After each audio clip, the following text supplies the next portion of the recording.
ओम शांति 6/7/1969 अव्यक्त बाप दादा मधुबन। टीचर्स के प्रति अव्यक्त बाप दादा के महावाक्य। सभी किसकी याद में बैठे हो? एक की याद थी या दो की?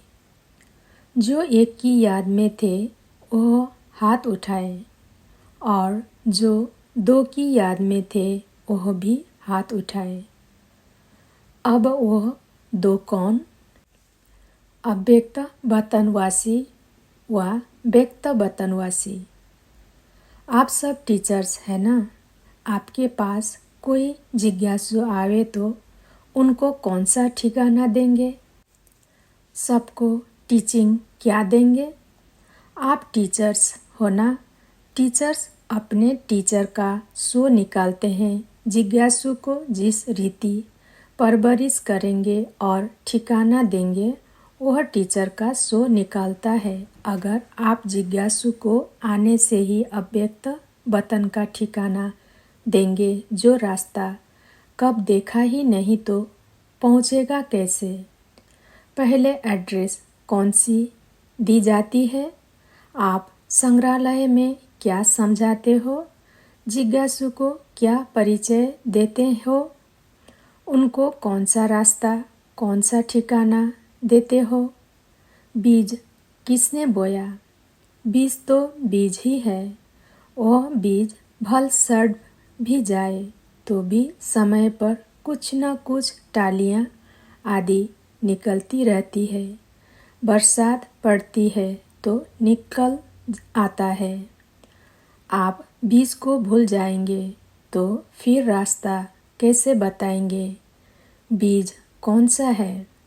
टीचर्स को युक्ति युक्त बोलना चाहिए। छोटे बच्चे तो नहीं हो ना?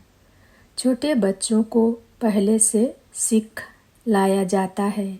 आप तो सीखकर इतनी परवरिश लेकर यहीं इम्तहान देने आए हो। पढ़ेंगे भी साथ में, इम्तहान भी देंगे। दोनों कार्य इकट्ठे चलेंगे। बाप अव्यक्त वतनवासी बना तो आप सबको भी अव्यक्त वतनवासी बनना है। वो किस सृष्टि पर खड़े होकर अव्यक्त बने? आपको कहाँ बनना है? साकार सृष्टि में तो सृष्टि है। सृष्टि तो ऑलराउंड गोल है। सृष्टि में सारा झाड़ समाया हुआ है, परंतु सृष्टि का ठिकाना संगम है। संगम की बलिहारी है जिसने आप सबको यहाँ पहुँचाया। आप अपने ठिकाने को भूल जाएंगे तो फिर क्या होगा? ठिकाना देने वाला ही भूल जाएगा। ठिकाना पक्का याद करो और बाप दादा की जो पढ़ाई मिली है उनको धारण करो। धारण से धैर्यवत अंतर्मुख होंगे। धैर्यता होगी उससे कलियुगी रावण राज्य को खत्म कर देंगे। तब तो अब पढ़ाई का समय और साथ साथ इम्तहान देने का भी समय है। यह हुई एक बात।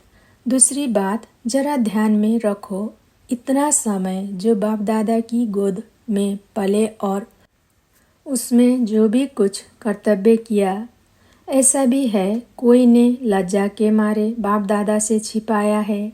ऐसा नहीं, बाप को पहचान कर सब बाप के आगे रखा है।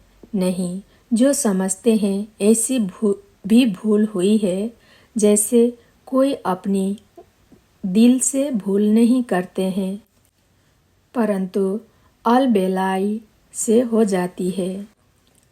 तो यह सबको लिखना है। बाप दादा से जिन्होंने बात की है उन्हों को भी लिखना है।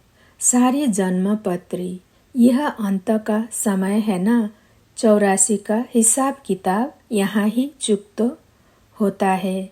सच्चाई और सफाई अक्षर तो कहते हैं, परंतु सच्चाई और सफाई में भी अंतर क्या है उस अर्थ को नहीं समझा है। अब उसकी गहराई में जाकर सारा लिखना है। अव्यक्त वतन से बाप दादा बच्चों की सर्विस करने और साफ बनाने लिए आए हैं। बाप सेवा करते हैं। आप सब बच्चों का शुरू से लेकर अंत तक बाप सेवक है। सेवा करने लिए सदैव तैयार है। बाप को कितना फकूर रहता है, हमारे बच्चे सिरमौर है, आँखों से सितारे हैं, जिन्हों के लिए स्वर्ग स्थापना हो रहा है। उस स्वर्ग के वासी बनाने के लिए तैयार कर रहे हैं। जो समझते हैं हम लक्ष्मी नारायण बनेंगे, इतना लक्ष्य पकड़कर फिर भी गफलत करते रहते हैं। तो इसलिए बाप दादा फिर भी सेवा करने आए हैं। अंतमति सुगति, समय नहीं है, समय बहुत नज़दीक आने वाला है। आप शेरनी शक्तियों को भुजाएं तैयार करनी है, तब तो दुश्मन से लड़ सकेंगे। अगर अपने में फेथ नहीं, बाप दादा का पूरा परिचय नहीं, तो न शक्ति से न बन सकेंगे, न वो शक्ति पने के अलंकार आएंगे। अगर शक्ति अपने में धारण की तो फिर आने वालों को भी पूरा ठिकाना मिलेगा और वह सब शक्ति सेना में दाखिल हो जाएंगे। तो अपने को सच्चा जेवर बनाने, खामियों सब निकाल स्वच्छ बनाना है। सोना कितना किस्म का होता है, कोई 9 कैरेट, कोई 12। प्योर तो प्योर ही है, कैरेट अक्षर निकल जाना चाहिए। अपने को करेक्ट करना है। अब करेक्शन करने का समय मिला है, यह बात अच्छी रीति ध्यान पर रखना। धरत परिये धर्म न छोड़िए। कौन सा धर्म, कौन सा धरत, मालूम है? एक बार वायदा कर लिया, बाप दादा को हाथ दे दिया, फिर धर्म को नहीं छोड़ना है। पवित्रता नारी जो होती है वो अपने धर्म में बहुत पक्की रहती है। आप सच्ची सच्ची सीता, सच्ची लक्ष्मी हो, जो महालक्ष्मी बनने वाली हो। उन्हों का लक्ष्य क्या है? अपने लक्ष्य से अगर उतर गए हो तो फिर जंप मार लक्ष्य पर बैठ जाओ। बाप दादा आप बच्चों की सेवा करने के लिए सेवक बनकर शिक्षा दे रहे हैं।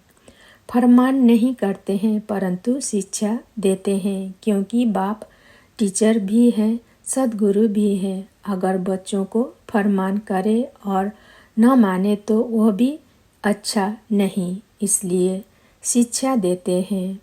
आज फाउंडेशन पढ़ता है। छोटे बच्चों को तो टीका लगाया जाता है, उनको रास्ता बताना होता है, क्या करना है, कैसे बनना है। आप सबको रास्ता तो मिल ही गया है। आप औरों को रास्ता बताने निमित्त बने हो। अगर उस रास्ते में कोई गड़बड़ है, अगर मगर है तो वह निकालनी है। अब भी नहीं निकलेगी तो आगे के लिए जो शक्तियों को बल मिला है वो खलास समझो। ऐसा बाप दादा को कहाँ कहाँ दिखाई दे रहा है। तब संगठन में सबके दिलों को एक दिल बनाने, पूरा रास्ता बताने लिए आपको बुलाया है। आप सबको खुशी होगी। छोटे छोटे बच्चों को कहाँ फंक्शन आदि पर ले जाना होता है तो बहुत खुशी होती है ना। वहाँ जाएंगे, नया कपड़ा पहनेंगे। आप सबको नया कपड़ा, श्रृंगार आदि कौन सा करना है? एक तरफ सेवक भी बनना है। सेवक अर्थात पतित आत्माओं का उद्धार करना। उस सेवा को कायम रखो। आप सबको आने वाली आत्माओं का कैसे उद्धार करना है, कैसे विघ्नों को हटाना है। तीर में जौहर भरा हुआ होगा तो एक ही बार में पूरा तीर लग जाएगा। उस आत्मा का भी उद्धार हो जाएगा। छोटी छोटी बच्चियों किसका उद्धार करेंगी? कौन सा पहाड़ उठाया है? पहाड़ उठाने कौन निमित्त है? गोप गोपिकाएं। गोपिका भी तब हो सकती जब पूरा कर्तव्य करे। पहाड़ भी तब उठा सकते जब इतना बल हो। तो इन सब बातों की रोशनी देने लिए बाप को आना पड़ा है। बाकी टीका तो एक ही बार बाप दादा ने लगा दिया है। लाल टीका है या चंदन का? लाल टीका है सूरत की शोभा, चंदन है आत्मा की शोभा। तुमको जेवर भी सूरत की शोभा के लिए नहीं पहनने हैं, वस्त्र भी दुनिया को दिखाने लिए नहीं पहनने हैं, परंतु आंतरिक अपने को ऐसा श्रृंगारना है, जेवर ऐसा पहनना है जो लोक पसंद हो व दिल पसंद हो। लोक पसंद है बाहर मुख, दिल पसंद है अंतर्मुख। तो अंतर्मुख होकर अपने को सजाना है। लोक पसंद भाषण किया, खुश किया, परंतु भाषा का जो रहस्य तंत्र है वो एक एक अपनी कर्मेंद्रियों में बस जाए, तभी शोभा हो। कर्तव्य से दैवी गुणों का शो हो। दैवी गुणों का क्लास होता है सजने के लिए।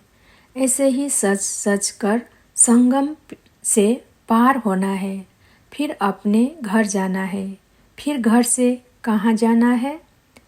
ससुर घर। कन्या ससुर घर जाती है। अगर पढ़ी लिखी अक्लमंद नहीं होती तो सासू ससुर कहते हैं इनमें चलन उठने बैठने का अक्ल नहीं है। अब तुमको ससुर घर चलना है तो बाप कदम कदम को नहीं देखते, परंतु एक एक कर्मेंद्रियों को देखेंगे। कदम अक्षर मोटा है, कदम में पदम मिलता है, वो अपने कल्याण के लिए है, परंतु कर्मेंद्रियों को सजाना है, गहना पहनकर चलना है। अब सजने के लिए किसके पास आए हो?